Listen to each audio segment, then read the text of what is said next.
महाभारत का रक्त रंजित युद्ध होने के बाद पांडवों ने कई वर्षों तक हस्तिनापुर में शासन किया, लेकिन पांडवों का मन फिर भी राजकाज में पूरी तरह रम नहीं पाया था, क्योंकि इतने भयानक युद्ध में पांडवों ने सिंहासन तो प्राप्त कर लिया, लेकिन बाकी सब खो दिया। वहीं द्वापर युग समाप्त होने की तरफ बढ़ रहा था। श्री कृष्ण जानते थे कि द्वापर युद्ध के अंत के बाद कलयुग का आगमन होना है। श्री कृष्ण पांडवों के सामने भी इस बात का उल्लेख कर चुके थे। ऐसे में एक दिन अर्जुन ने श्री कृष्ण से प्रश्न किया कि कलयुग क्या है और कलिकाल की गति क्या होगी। अर्जुन का सवाल सुनकर श्री कृष्ण ने मुस्कुराकर कहा, हे पांडुपुत्र, तुम सभी वन में जाओ और वहां तुम्हें जो भी विचित्र चीजें दिखाई देंगी उसके बारे में आकर मुझे बताना। श्री कृष्ण की आज्ञा का पालन करते हुए सभी पांडव वन में अलग अलग दिशाओं में चल दिए। इसके बाद जब पांडव वापस श्री कृष्ण के पास लौटे तो श्री कृष्ण ने उनके देखे गए दृश्यों के आधार पर कलयुग की भविष्यवाणियां की। आइए जानते हैं कृष्ण द्वारा की गई कलयुग की भविष्यवाणियां क्या हैं। युधिष्ठिर जब वन में भटकने लगे तो उन्होंने देखा कि किसी हाथी की 2 सूंड है। युधिष्ठिर को यह देखकर बहुत ही आश्चर्य हुआ। युधिष्ठिर काफी समय तक वहीं रुककर यह जानने का प्रयास करते रहे कि आखिर इस हाथी की 2 सूंड क्यों हैं, लेकिन उन्हें कोई उत्तर नहीं मिला। अंत में इस विचित्र हाथी को देखकर युधिष्ठिर वापस श्री कृष्ण के पास लौट गए। अर्जुन जब भटकते हुए वन में पहुंचे तो उन्होंने देखा कि एक पक्षी के पंखों पर वेदों की ऋचाएं लिखी गई हैं, लेकिन यह पक्षी किसी जानवर का मांस खा रहा था। अर्जुन ने जब यह दृश्य अपनी आंखों से देखा तो अर्जुन को यह बात समझ नहीं आई कि दिव्य प्रतीत होने वाला पक्षी ऐसा क्यों करेगा। अर्जुन भारी मन से श्री कृष्ण जी के पास वापस लौट गए। भीम जब वन में भटकते भटकते पहुंचे तो उन्होंने देखा कि एक गाय ने बछड़े को जन्म दिया और बछड़े को प्रेम में इतना चाटती रही कि बछड़ा घायल हो गया। बछड़े में से खून निकलने लगा। गाय के इस प्रेम को देखकर भीम का कोई शब्द नहीं सूझ रहे थे। नकुल ने वन में देखा कि एक बड़ा सा पत्थर लुढ़कते हुए आ रहा था।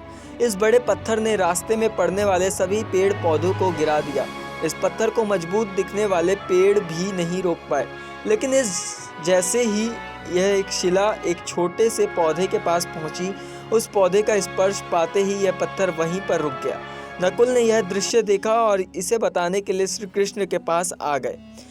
सहदेव ने वन में देखा कि आसपास 5-6 कुएं हैं, उन सभी में पानी है, लेकिन इन छोटे कुओं के बीच में जो बड़ा कुआं है वह बिल्कुल खाली है, जबकि बीच का कुआं गहरा है, फिर भी इसमें पानी नहीं। सहदेव इस कुएं के रहस्य को जाने बिना ही श्री कृष्ण के पास लौट गए। जब श्री कृष्ण को धर्मराज युधिष्ठिर ने वन में घटित घटना के बारे में बताया तो श्री कृष्ण ने कहा, हे धर्मराज, तुमने जो भी देखा वह कलयुग में के आने की आहट है। हाथी की 2 सूंड का अर्थ है यह भी भविष्य में इस धरती पर मनुष्य 2 तरह की बातें करेंगे। उनकी कथनी और करनी में बहुत अंतर होगा। मनुष्यता नैतिकता को छोड़कर दोनों तरफ से एक दूसरे का शोषण करेंगे। श्री कृष्ण ने अर्जुन से कहा, हे पार्थ, वन में तुमने वेद की ऋचाएं लिखे जिस पक्षी को मांस खाते हुए देखा वह भी कलयुग का संकेत है। कलयुग में ऐसे मनुष्य होंगे जो दिखने में तो ज्ञानी और ध्यानी लगेंगे, लेकिन दूसरी तरफ किसी अन्य मनुष्य पर इस तरह अत्याचार करेंगे कि उनके शरीर का मांस दिखने लगेगा। इसका अर्थ है कि ज्ञान का दिखावा करके मनुष्य एक दूसरे के मांस को भक्षण करेंगे। उन्हें केवल पद और धन से ही मतलब रहेगा, फिर चाहे उन्हें किसी की भी हत्या ही क्यों न करनी पड़े।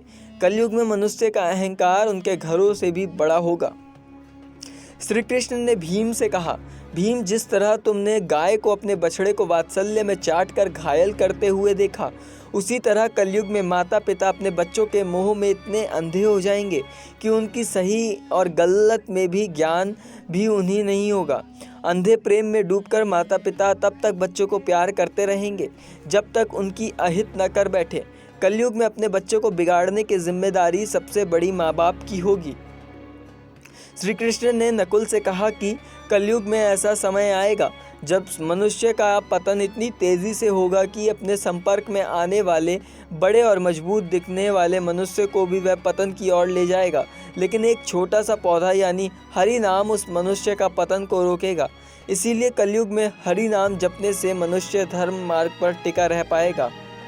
सहदेव के खाली कुएं वाली दृश्य का वर्णन करते हुए श्री कृष्ण ने कहा कि कलयुग में भी मनुष्य इसी तरह का हो जाएगा। जब मनुष्य दिखावे के लिए अपने धन को खर्च करेंगे, विवाह, जन्म, मरम आदि उत्सवों पर पैसे बहाएंगे और उन लोगों को धन और उपहार देंगे जो पहले से भरे हुए हैं, लेकिन उनके पास आस पड़ोस और रिश्ते नातों में गरीबी और तंगी को झेल रहे मनुष्य के लिए उनके पास कुछ नहीं होगा। उनका ध्यान जरूरतमंद लोगों पर नहीं जाएगा। फिलहाल इस जानकारी में इतना ही। मेरा नाम प्रवीण उपाध्याय है और आप देख रहे हैं नेक्स्ट टाइम स्पिरिचुअल।